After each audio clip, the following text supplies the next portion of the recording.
Hey guys, this is the tutorial on the reverse crunch. So let's lie down on our back, knees bent, feet together. Let's enter our long spine position. Sacrum or tailbone down, lumbar spine, neutral slightly off, thoracic spine, flat on the floor. Chin is tucked to get the back of my neck down towards the floor. During this video, I'm going to have my arms kind of up this way so that you can see my pelvis.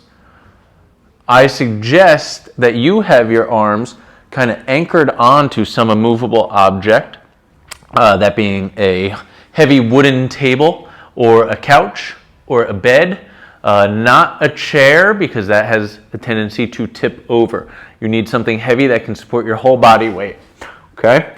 So I'm going to have my hands here. If you don't have something heavy to put your arms on, just have them down at your sides or out to your sides, flat on the floor, okay? The reverse crunch is a movement in which our rectus abdominis is pulling our pelvis up towards our rib cage, pulling the front part of our pelvis up towards the rib cage by rotating it into a posterior pelvic tilt position, meaning our lumbar spine is going to press down into the ground as we do our reverse crunch, and then it's just going to go back to neutral. But first, we have to make sure that we are activating our deep core muscles so that we can stabilize the pelvis, the low back, and the ribs so that we get optimal directional pulling from the rectus abdominis. So when we're here, long spine position, TVA, pelvic floor are on. I'm going to slowly bring the pelvis into a posterior tilt, which will bring the knees into the chest.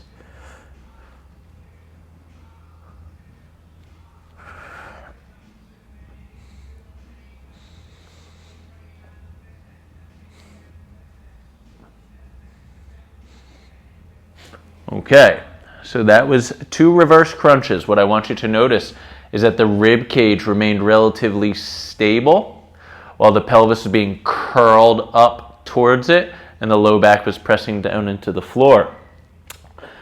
The first thing that happens when people start the reverse crunch is they lose the tightness of their deep core muscles, and that manifests itself like this. I want you to watch my chin and my lumbar spine here. If you're not tight enough and you go to lift your feet, you're going to get pulled that way. My head slid that way down the mat, and my pelvis flipped into an anterior pelvic tilt or an excessive lumbar curvature. So we're no longer in the long spine position. We have to maintain that long spine position, and that's hard to do when I try to lift my feet up. And it's really, you'll be able to see if you can actually do it like as soon as you lift. It's almost even right before you lift. If you feel the body shift, you're not tight enough in that long spine position, I suggest grabbing onto an immovable object to help you stabilize that position. All right? Or you may not be ready for the reverse crunch and you have to keep practicing strengthening the deep core musculature. Let me show the reverse crunch one more time here. Long spine position, belly's pulled in, pelvic floor is on. I'm still breathing. And my reverse crunch.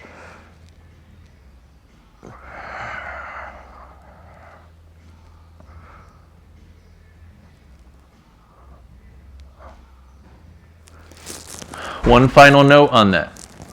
The straighter your legs are, the harder this is, especially to maintain that deep core activation. Start here. If you feel confident, you can challenge yourself by walking the feet out a little by little. But when you're moving, don't kick the legs like that. The knees should stay at the same angle the whole time. Remember, reverse crunch, front of pelvis being pulled up to the stable rib cage. It should feel a lot like the crunch, just opposite. That's the reverse crunch tutorial.